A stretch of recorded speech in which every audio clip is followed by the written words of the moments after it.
Welcome to United in Recovery. We are so grateful you are joining us, whether you are here with us on Monday night, tonight, meeting with us, or whether you're joining us at another time. We are grateful that you are a part of our community.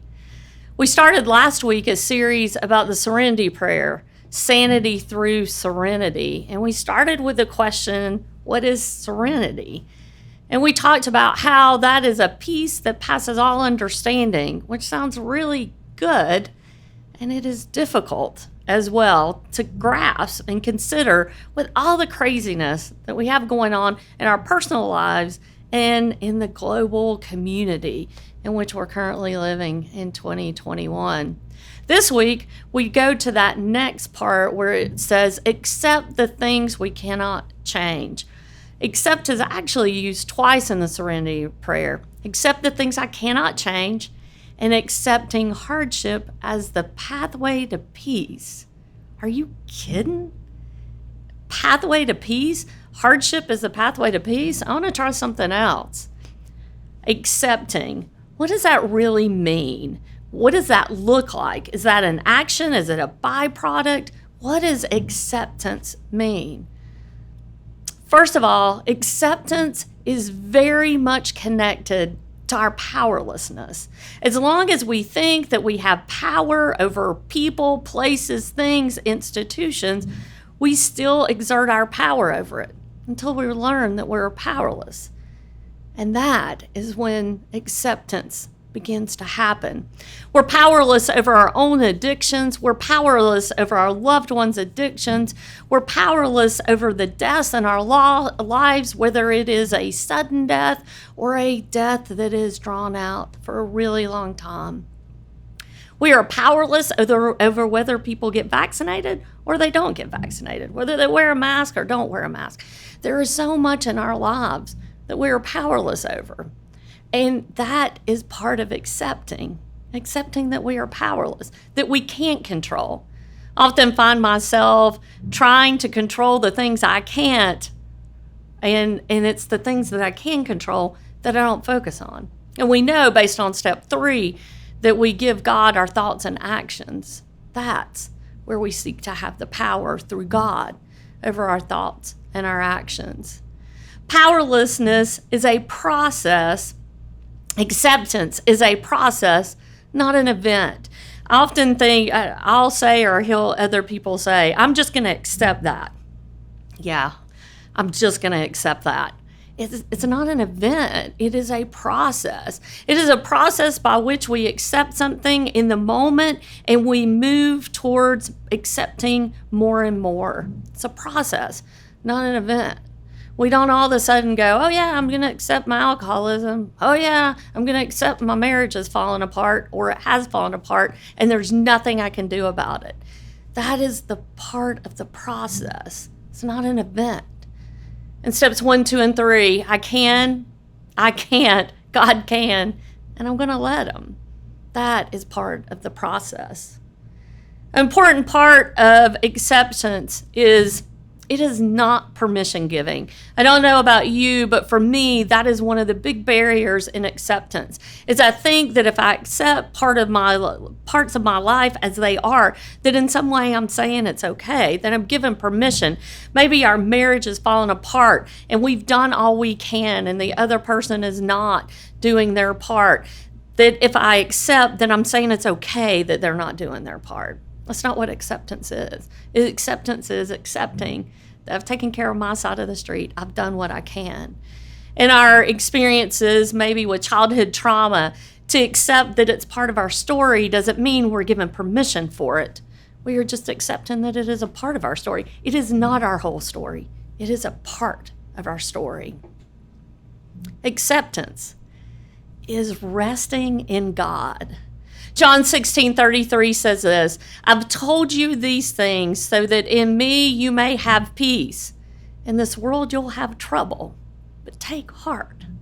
I've overcome the world. Did you hear this? In this world there will be trouble. In Jesus, there is peace. And all the craziness that we deal with in our lives and in our world, it's going to happen. That's part of the reality in which we live. Yet God wins. He is winning. Love wins. Even on the days it doesn't feel like it, on the months it does not feel like it, and even in the years that it doesn't feel like it. Jesus has already overcome that. And that's what we live out of when we accept the things we cannot change, and that we see that accepting hardship is a pathway to peace, is the pathway to peace. It changes everything. Doesn't mean we don't have sadness or frustration or confusion or disappointment. It's that we can have that and that we can rest in God. That we can rest in God because He is bigger than. I want to share, there's a story in the Big Book. The Big Book is the primary source of the 12 steps, and the first 164 pages outline the 12 steps and go into more detail about the history of the recovery movement. Yet the last part of the Big Book is stories. And there is a story in the Big Book in the back. And in the 4th edition, it runs from pages 407 to 420. I highly recommend you read that story. You can find it online. You can get a big book. Read in the story that is called Acceptance is the Key. And I really encourage you to read pages 416 to 420. But there is a section in there that really shifted acceptance for me. And it says this: okay, God, it is true, I, of all people, strange as it may seem, and even though I didn't give my permission, really am alcoholic of sorts, and it's all right with me. Now, what am I going to do about it? When I stopped living in the problem and began living in this answer, the problem went away. Now, I'll be honest, if we go back to that process, it wasn't that immediate for me. It wasn't like the problem immediately went away, but it shifted my perspective when I started every morning saying, okay, God, it is true that I, of all people, as strange as it may seem, and even though I didn't give my permission, I really am a survivor of childhood sexual abuse. It was huge how living into that and reading that and accepting that became a really big deal in my story, of accepting part of my story. Maybe it'll work for you. Maybe it'll help out. In that same story, it goes on to talk about our expectations and how our serenity is inversely proportional to our expectations. The higher my expectations, the lower my serenity. And it's about acceptance. So much to talk about acceptance, about how acceptance is sanity through serenity. So as we wrap up tonight, consider how acceptance is about our powerlessness, is a process, not an event, is not permission giving, and is about resting in God because He's already overcome and He continues to do that. And our stories are examples of that time and time again. May we rest in that.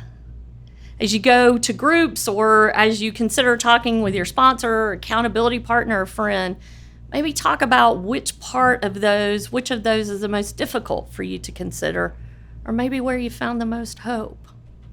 We continue to seek sanity through serenity. May you know you are loved by a mighty God.